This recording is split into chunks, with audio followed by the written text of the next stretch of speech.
Olá, tudo bem? Seja bem-vindo ao canal.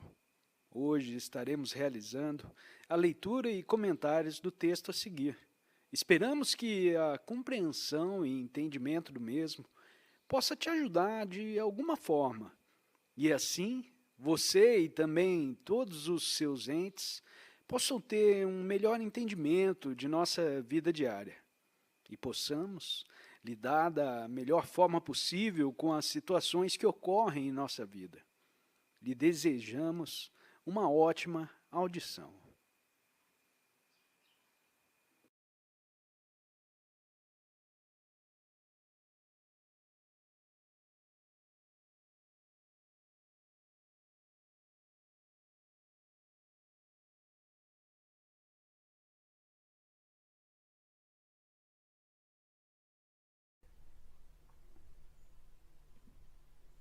Não resistência não significa necessariamente não fazer nada. Significa que qualquer fazer se torna não reação. Lembre-se da profunda sabedoria implícita na prática das artes marciais orientais. Não ofereça resistência à força opositora.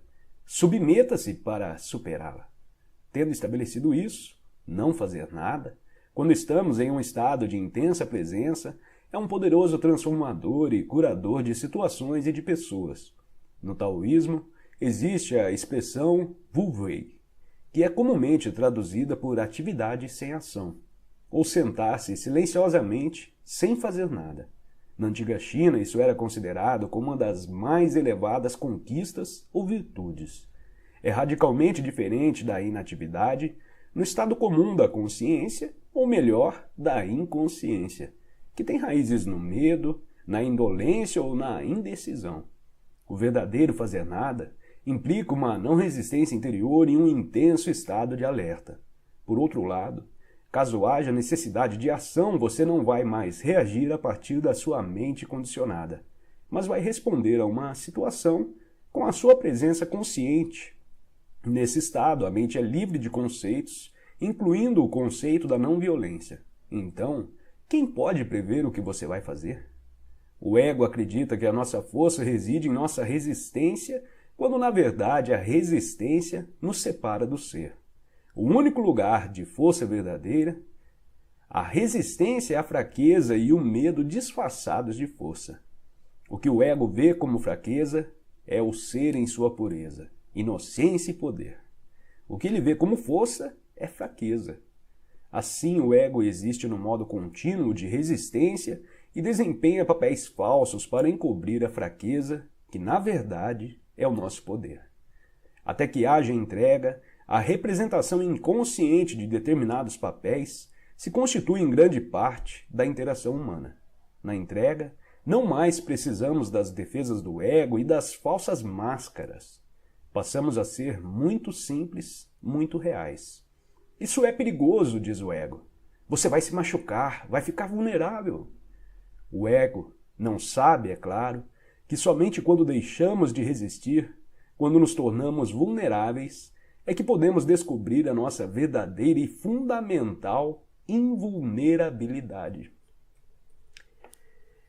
Nessa questão de violência, que eu posso compartilhar com vocês aqui, é um exemplo que o mundo inteiro conhece, né? Eu acho que é meio pesado de falar, principalmente na questão de violência, mas em questão de entrega, eu acho que não teve entrega maior, que seria o exemplo de Cristo, né? Às vezes a gente está numa...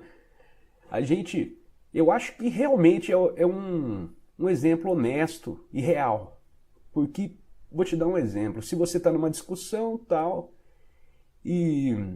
sei lá, surge uma briga, o que for, você vai ser agredido, sei lá, não sei. Imagine a condição aí que você quiser.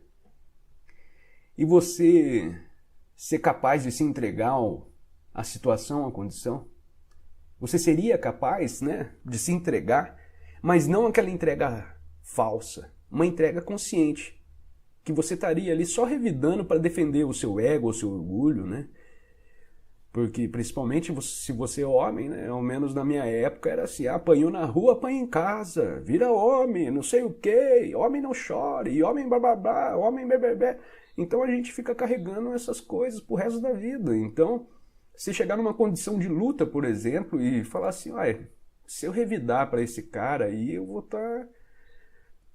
Você tem que ser honesto. Se você tiver que revidar, revide, mas não espere os louros da vitória, né? Porque é exatamente isso que o ego quer. Se você revidar, esteja consciente que não é por reforçar essa identidade mental do ego aí. Esteja consciente que você revidou para salvar sua experiência de vida, sei lá, alguma coisa assim. Para sobreviver mais um dia, sei lá. Mas eu acho que o maior exemplo realmente é Cristo, né? Se você botar as condições que ele passou, tudo que ele passou e a entrega que ele teve que fazer, eu acho que não há entrega maior do que isso. É um grande arquétipo, né? Se você levar Cristo como um arquétipo, meu pai, imagina o tanto de entrega, essas entregas que a gente tem que fazer em discussões, em briguinhas dentro de casa, porque esposa isso, porque filho aquilo, porque sogra aquele outro, e mãe e tal, e bebê. Essas entregas aí se tornam piadas, né? Se tornam muito mais fáceis de ser concluídas, né? Que possamos observar esse arquétipo de Cristo, esse exemplo de entrega e praticar um pouquinho mais de entrega na nossa vida. Valeu, um grande abraço a todos, até mais, tchau, tchau.